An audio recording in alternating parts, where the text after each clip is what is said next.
विजय पाडळे मला म्हणाले की त्यांनी जाहीर सांगितलं त्रास झाला. हो ना, त्यांना माहिती आहे. बोर्ड धरायला दिलं की डोक्यावर बसतात आणि डोक्यावर बसले की देशाचे बाप बनतात असे जय भीमवाले आहेत.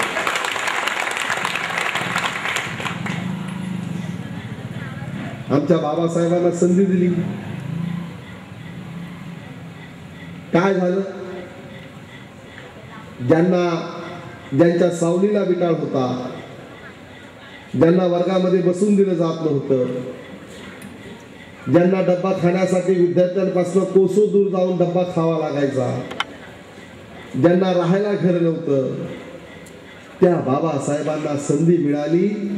आणि संधी मिळाल्यानंतर काय झालं? संधी मिळाल्यानंतर आमचा बाप ज्याच्या सावलीला विटाळ होता तो या देशाचाच बाप नाही तर जगाचा बाप झाला. 100 वर्षात असा विद्वान महापुरुष या धरतीवरती जन्माला आला हे भारताने नाही तर कोलंबिया विद्यापीठाने अमेरिकेनं स्पष्ट केलं, जाहीर केलं की 100 वर्षातला विद्वान महापुरुष म्हणून आमच्या बापाचं नाव घेतलं जातं. काय? 1 नंबरला. आणि त्या बापाची 1 नंबर बापाची आपण 10 नंबर लेकर. बाप 1 नंबरी, बेटा 10 नंबरी. बरोबर आहे ना? आपला बाप 1 नंबरी आणि आपण सगळे माझ्या सहित 10 नंबरी. आपला नंबरच आपल्याला कळाला नाही. आपल्याला जर कळालं असतं आपण 1 नंबरच्या बापाचे लेकर आहे तर आपणही 1 नंबर झालो असतो. पण आपण 1 नंबर नाही. आहे का आपण 1 नंबर? सांगा बरं. एखाद्याने येऊन समर्थन करावं की हो आम्ही 1 नंबर आहोत. एक तरी यावं आणि बोलावं. 1 नंबर नाही आपण. जर आम्ही 1 नंबर असतो तर या महाराष्ट्रात कुणी यावं आणि टिकली मारून जावं अशी आपली अवस्था असती का? जर आम्ही 1 नंबर असतो तर कुठल्या टिकूजी महापूजीची ताकद झाली असती का राजमाता जिजाऊ आणि सावित्रीबाईंची जयंती साजरी करू नका म्हणून बोलण्याची? जर आम्ही 1 नंबर असतो तर आमच्या बापाचा पक्ष या देशात 1 नंबर तर नसता का? जर आम्ही 1 नंबर असतो तर रोज आमच्या आया बहिणींच्या साड्या सोडल्या जातात, नागवलं जातं, बलात्कार केले जातात, आमच्या तरुणांना खुलेआम कापलं जातं, मारलं जातं, आमच्या दलितांच्या वस्त्या जाळल्या जातात. असं झालं असतं का? जर आम्ही 1 नंबर असतो तर या महाराष्ट्रातलं फुलेशाह आंबेडकरांच्या नावाने काम करणारं काँग्रेस राष्ट्रवादीचं सरकार गेली 4 वर्षापासून मागासवर्गीय विद्यार्थ्यांची शैक्षणिक फी भरत नाही. हायकोर्टाने सांगितलं, सरकार सुप्रीम कोर्टात जातं. आम्ही 1 नंबर असतो तर हे सरकारने केलं असतं का? मग आम्ही कोण आहोत? कोण आहेत आम्ही? जरा सांगा, कोणाने बोला. आपल्या कोण आहेत आपण? 10 नंबर. मग 10 नंबर खोडायचा असेल, 1 वरचा 0 खोडायचा असेल तर काय करावं लागेल? काय करावं लागेल? काय? 0 कापावं लागेल. 0 कापण्यासाठी जे 0 कामं आहेत ती कामं बदलावी लागतील. मग कोणती 0 कामं? 5 वर्ष जय भीम के नारे पे खून बहे तो बहने दो. 5 वर्ष मैं जय भीम वाला हूं, मी आंबेडकरवादी आहे, मी अमुक आहे, मी तमुक आहे, घाबरणारी औलाद नाही, विकणारी औलाद नाही, झुकणारी औलाद नाही. आणि निवडणुका आल्या की 1 बिर्याणीचं पॉकेट, 1 दारूची चप्पी आणि 500चा गांधी मिळाला की सगळं संपलं. 0 काम. जय भीम बोलायचा आणि याच्या त्याच्या दारात जाऊन पाणी भरायचं. 0 काम. आमच्या आया बहिणींचे बलात्कार होतात, आमच्या तरुणांचे तुकडे तुकडे केले जातात, मोर्चे निघतात, आंदोलन होतात, आम्हाला काही पडले नस, तिकडं झालं, आम्ही कशाला काय करायचं? बंधू आणि भगिनींनो, हे बदलण्यासाठीच, एक वरचा शून्य पुसण्यासाठीच स्वाभिमानी रिपब्लिकन पक्ष आम्ही निर्माण केला. 10 नंबरचा 1 नंबर कसा होईल? आम्हाला लोक 10 नंबरी बोलणार नाही, आम्हाला लोक 1 नंबरी बोलतील. 1 नंबर बापाचे 1 नंबर लेकर, हे करण्यासाठी स्वाभिमानी रिपब्लिकन पक्षाची स्थापना आम्ही केली आहे. म्हणून तर आम्ही सांगतो, no Congress, no Rashtravadi, no Shiv Sena, no BJP, no Manse, कुणाबरोबरच जायचं नाही. माणसं आमची, पक्ष आमचा, झेंडा आमचा, बाप आमचा, विचार आमचा, मत आमची आणि निवडणूक सुद्धा आमची. पण रोज उठून सुटून बापाचं नाव घ्यायचं आणि 5 वर्षानं मतदान आलं की दुसरा बाप करायचा. मी नेहमी आमच्या दुसरे बाप करणाऱ्या लोकांना सांगतो, बाबांनो, जास्त बाप करू नका, आईला त्रास होईल. पण सवय जात नाही. अरे एवढा मोठा बाप आमच्याकडे असताना याला त्याला बाप म्हणण्याची काय गरज? एक बाबासाहेबांनी संपूर्ण देश आणि जग हलवला. आज बाबासाहेब बसले, चाले आपण सगळे एकत्र आलो, एक वज्रमुठ एकीची तयार केली, एक ताकद निर्माण केली. कुणीही माहीत चालाल आमच्या समोर टिकाव धरू शकत नाही. आमचा इतिहास आहे. आम्ही बदलतो तर दुनिया बदलून टाकतो असं म्हणतो आम्ही, पण आम्ही बदलतच नाही.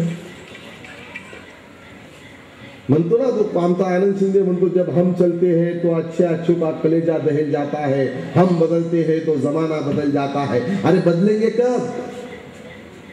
तुम तो अभी इतना बदल गए साले, एक सत्ता के लिए, एक खासदारकी के लिए, इसके पीछे ते म्हणतात येऊ नका, हा म्हणतो कुठल्या डब्यात बसू.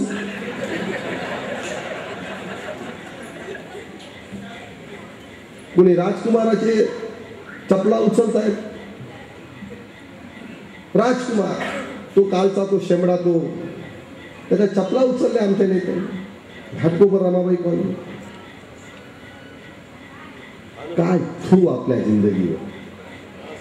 आणि म्हणून बंधूंना आम्ही ठरवून टाकलं, आमचं घर आम्ही चालवतो, आमच्या मुलाबाळांना आम्ही आमच्या घामाच्या कष्टाचे पैसे आणून सारतो. आम्हाला कशाला कुणाच्या गुलामी आणि हुजरेगिरी करण्याची गरज आहे? का कुणाचे तळवे आम्ही चालायचे? आमचं घर कोणी चालवत नाही. आमचं घर आम्ही चालवतो. आमची रुकी सुकी, आमची चटणी मिरची आम्ही कमवून आणतो, आमच्या घामाचा पैसा खातो. आणि जर आम्ही आमचं घर चालवतो, आमचं कुटुंब चालवतो, तर आम्हाला आमच्या विचाराप्रमाणे बाबासाहेबांनी दिलेल्या मार्गावर चालणं हे आमचं परम कर्तव्य असलं पाहिजे. पण तसं होत नाही. खातो आमचं आणि गातो लोकांचं. इथं कोणीतरी सांगितलं गायकाने की मनोज भाईंमुळे मी आज गायक आहे. आमच्या गायकवाड साहेबांनी पण सांगितलं, क्लास 1 अधिकारी होते MSCB मध्ये, रिटायर झाले, आज आमच्या बरोबर काम करतायत. त्यांची मुलगी अभिनेत्री आहे नम्रता गायकवाड, लिडिंग मराठीची. अनेक पिक्चर तिचे आले, तुम्हाला माहिती आहे. त्यांचे वडील आहेत ते नम्रता गायकवाडचे. अनेक इथं वाजवणारे सगळे आणि बरेच लोक, सगळे मोठमोठे, आमचे सुनील खोबरागडे अधिकारी होते. सगळे लोक आम्ही वेल सेटल आहोत. मोठमोठे बरेच लोक अधिकारी इथं बसलेत. आमचे क्लास 1 अधिकारी राजरत्न राजगुरू आहेत. त्यांच्या वेशभूषेवर जाऊ नका. रेल्वेमध्ये ते सुपर क्लास 1 अधिकारी होते. अनेक लोक. आणि या सगळ्या लोकांनी आम्ही ठरवून टाकलं की आता जगायचं तर बाबासाहेबांच्या रिपब्लिकन पक्षासाठी, मरायचं तर बाबासाहेबांच्या रिपब्लिकन पक्षासाठी. कारण गेली 50-60 वर्षामध्ये आम्ही पाहिलं, सर्वांनी आमचा वापर केला. सर्वांनी आमचा वापर केला. अनेक जणांबरोबर युद्धा केल्या, महायुद्धा केल्या, आघाड्या केल्या, काय काय केलं. फक्त आम्हाला वापरून घेतलं. आमच्यासाठी कुणीच काही केलं नाही. आणि म्हणून बंधू आणि भगिनींनो, तरुणांना आम्ही खटा, इकडं तिकडं बिर्याणीसाठी, एसईओ पदासाठी, मागासवर्गीय शेलच्या पदासाठी, धमक्यासाठी, टमक्यासाठी, आमक्यासाठी संध्याकाळी रोज बारमध्ये बसण्याची व्यवस्था होती. हे तुमचं जीवन नाही. या देशामध्ये अशी वेळ आणतील ही मंडळी की बाबासाहेबांनी संविधानामध्ये जे घटनादत्त अधिकार आम्हाला दिले ते आमचे अधिकार या मंडळींना या देशामध्ये मोडकळून काढायचे आहेत, मोडीस काढायची आहे. बाबासाहेबांना जे आरक्षण दिलं, शैक्षणिक आरक्षण, नोकरीतलं आरक्षण, राजकीय आरक्षण, ते आरक्षण या देशामध्ये या लोकांना तोडून काढायचं. आणि म्हणून तो मोदी सारखा माणूस जाहीररित्या म्हणतो कि हम सत्ते पे आने के बाद भारत के देश की घटना बदलेंगे. आणि आमची लोक एका खासदारकीसाठी त्या मोदीच्या मागे गोल गोल गोल गोल फिरतात आणि पुन्हा म्हणतात जय भीम बोलो किधर भी चलो. अरे काय घटना बदलली म्हणजे तुम्हाला कळत नसेल कदाचित घटना बदलल्यावर काय होणार आहे. पण उद्या घटना बदलल्यानंतर उठता बसता आम्हाला चापकाचे फटके पडल्याशिवाय राहणार नाही. लक्षात ठेवा.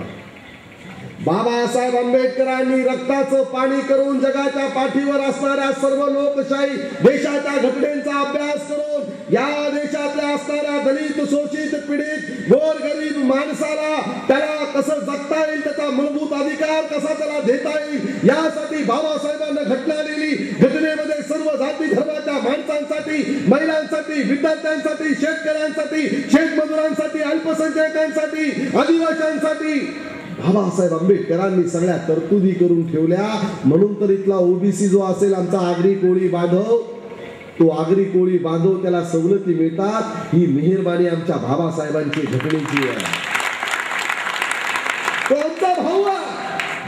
पण त्या भावाला कधी समजून दिलं नाही, त्या आमच्या आगरी कोळी भावाला कधी समजून दिलं नाही की हे बाबासाहेबांची लेकरं, बाबाने तुझे भाऊ आहेत. त्याला सांगण्यात आलं की हे जयभीमवाले म्हणजे तुमच्यापेक्षा वेगळे, तुमच्यापेक्षा खालच्या जातीचे, तुम्ही वरच्या जातीचे. जातीचं नाव घेऊन माणसामध्ये दरी निर्माण करण्याचं काम या देशामध्ये सुरू झालं आहे. आणि म्हणून घटना जर बदलली गेली तर फार या देशाचं मोठं नुकसान होणार आहे. आणि म्हणून ही घटना वाचवण्याचं काम, देशाचं संविधान वाचवण्याचं काम इथे बसणाऱ्या प्रत्येक आंबेडकरवादी माणसाचं आहे. माझ्या आया बहिणींना देखील मी विनंती करेन, तरुण मुलींना, माझ्या बहिणींना मी विनंती करेन की चळवळीत या. बघा त्या बामणांच्या पोरी RSS मध्ये लाजत नाही, खुलेआम जातात. आमची पोरगी थोडी शिकली, गॉटमॅट बोलायला लागली, थोडीशी चांगली राहायला लागली का लाज वाटते. जयंतीच्या कार्यक्रमात येत नाही, अशा सभांना येत नाही. ती म्हणजे नको बाबाशी, ते आपले नेते काही बोलतात. राज ठाकरे त्यांना आवडतो, तो शुद्ध भाषेत शिव्या घालतो, आम्ही महारी भाषेत शिव्या घालतो. एवढाच फरक आहे. आपलं ते आपलं, जुनं ते सोनं. काल परवा नामदेव ढसाळचं निधन झालं. मुंबई महानगरपालिकेच्या सभागृहामध्ये एकाने म्हणजे पक्ष नेते जे आहेत आमच्या सभागृहाचे ते म्हणाले की नामदेव ढसाळांनी मराठी भाषांचं तोडफोड करून नवीन भाषा निर्माण केली. मी सांगितलं बिलकुल नाही. मी माझ्या भाषणात सांगितलं की चुकीचं बोलताय. नामदेव ढसाळांनी कोणत्याच भाषेची तोडफोड केली नाही. नामदेव ढसाळांनी जी भाषा तुम्ही गुळमुळीत भाषा समोर आणली, केसाने गोड बोलून केसाने गळा कापण्याची भाषा जी तुम्ही प्रचलित केली, समोर आणली, जिला आम्ही ब्राह्मणी भाषा म्हणतो, त्या भाषेच्या बोकांडी नामदेव ढसाळांनी जुनी आणि मूळ भाषा इथे मांडली. तिला म्हणतात दलित साहित्यातली भाषा. बंधू आणि भगिनींनो, मी माझ्या आया बहिणींना खास करून सांगू इच्छितो, तुमचं देखील चळवळीत फार मोठं योगदान आहे. तुम्ही असं समजू नका माझा मुलगा कामाला आहे, ऑफिसर झाला, माझा नवरा ऑफिसर आहे, माझ्या दारामध्ये गाडी आहे, मी फ्लॅटमध्ये राहते, मला कुठे जाते तिथे चटके बसतात. अहो तुम्हाला बसत नाही, पण तुमच्या अनेक बहिणी गाव खेड्यामध्ये आजही वाड्यावर त्यांची पहिली रात्र साजरी केली जाते. त्या बहिणीसाठी कोण लढणार आहे? आजही गाव खेड्यातल्या अनेक आमच्या मुली ज्यांना शिक्षणापासून वंचित केलं जातं. तुम्ही खैरलांजीचं घ्या, काय झालं भंडारा जिल्ह्यातल्या खैरलांजीमध्ये प्रियंका भोसले नावाची माझी तरुणी बाण बहीण सायकलवर इयत्ता 12वीला जात होती, 10वीला डिस्टिंक्शन मध्ये पास झाली आणि जीन्सची पॅन्ट घालून त्या खैरलांजी नावाच्या ती 12वीला कॉलेजला जात होती म्हणून जातीयवाद्यांच्या डोळ्यात फुटलं. तिच्या आईला सुरेखा भोत मागेला, तिच्या भावाला रोशनला, त्या प्रियंकाला गुप्ता अंगामध्ये सळ्या स्टंप वगैरे काय काय टाकून तिच्या तुकडे तुकडे गेले. ते जर आपल्या घरातल्या आपल्या बहिणी संगती झालं असतं तर आपण काय केलं असतं? ती तुमची मुलगी नव्हती, ती तुमची बहीण नव्हती, ती तुमची मुलगी होती, ती तुमची बहीण होती. तुमचं जरी नातं जरी नसलं तरी रक्ताचं नातं आणि विचाराचं नातं आपलं घट्ट आहे, लक्षात घ्या. आज आमच्या चळवळीमध्ये आमच्या आया बहिणी यायला लाजतात, येत नाही. त्याची कारणं अनेक असू शकतात, पण मी विनंती करेल माझ्या तरुण बहिणींना, मातांना, सगळ्यांना विनंती करेल की या, तुमची गरज आहे समाजाला. फक्त जगणे हा आपला उद्देश नाही. मी नेहमी सांगतो की येरोलीमध्ये अनेक कुत्रे आहेत, कुठं कामाला जात नाहीत, कुठं नोकरी करत नाहीत.